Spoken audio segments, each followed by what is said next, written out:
Hi and welcome. Today what I want to do is give you a 3-step breakdown to one of the most awesome musicality exercises that you can do on the guitar.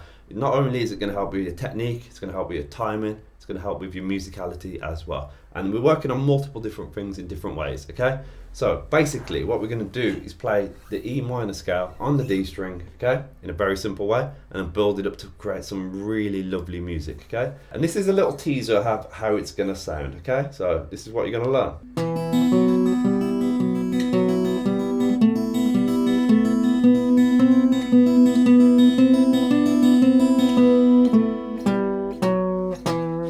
Okay, so what we're doing there, we're going to play that, but we're going to break it all down in a nice simple way. First of all, what we're doing some triplets, okay? So we're doing 3 notes every beat. But do you want to dive straight into that? Because if so, you can do. I've got a link to the video where we do dive into that quite quickly below this video. But why not break it down? I teach everybody to break stuff down. It's so important, particularly if you're a beginner or you're struggling. So let's break that down. What we're doing, playing the E minor scale all along the D string, okay? So string 4. And these are the notes: 2, 4, 5, 4. Okay, that's the first bar. So you want to get good at that, okay? Then you want to add in the high E string pluck. So what we're doing in a moment, we're doing the high E and the B, but just add in the high E for now. So play fret 2 of the D string, then open high E, 4 of the D string, open high E, 5 of the D string, open high E, 4 of the D string, open high E. So you can call that stage 2. So stage 1 is just this. Stage 2. Then stage 3 we're going to add in, after the high E string pluck, a B string pluck. And it's going to be open as well. Fret 2 of the D string, high E, B. 4 of the D string, high E, B. 5 of the D string, high E, B. 4 of the D string, high E, B. So stage 3, and that sounds like this. Okay, so you work on it in stages. Stage 1,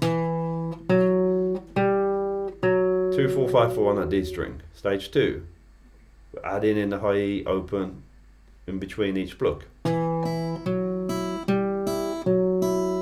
Stage 3, we're adding in the B string after the high E string.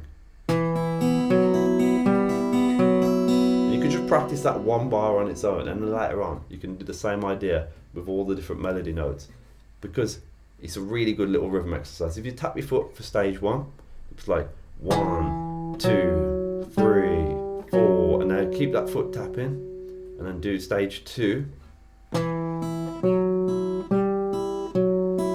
Now keep the foot tapping again and do stage 3.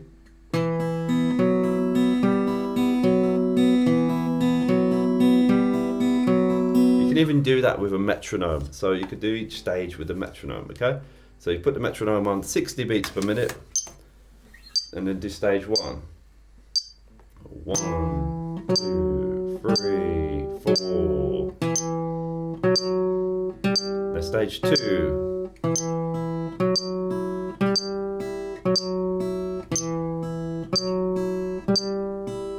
Stage 3.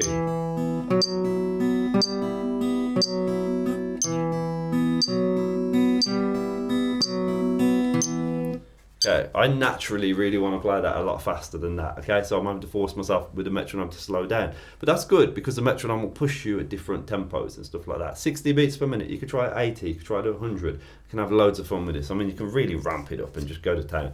You know, if we crank it up, say, so like this.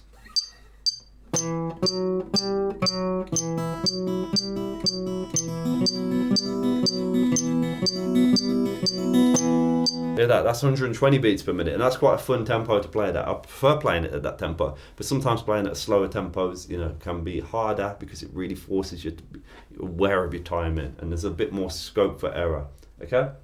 But when you play fast, but more pushes your technique a lot of the time.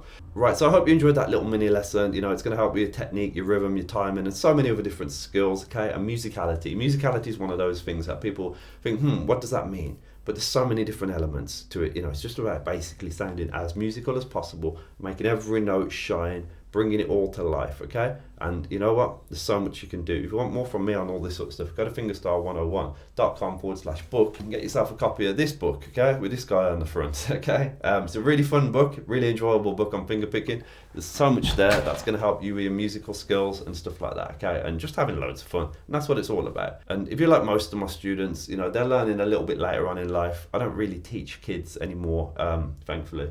I'm only joking. Kids are great, but teaching adults who really, really want to learn guitar has been a passion of mine for well over a decade. I've really enjoyed this whole journey, and I put everything I know together into that book, Fingerstyle 101. So go to fingerstyle101.com/book for more on that. But if you enjoyed this particular lesson today and you want to do the full lesson, then check out this video here, because it's going to teach you all of the melody notes and everything. Okay, it's a lot of fun, and you know, if you use a pick, it'll show you that as well. Okay, so check that out. Cheers, bye.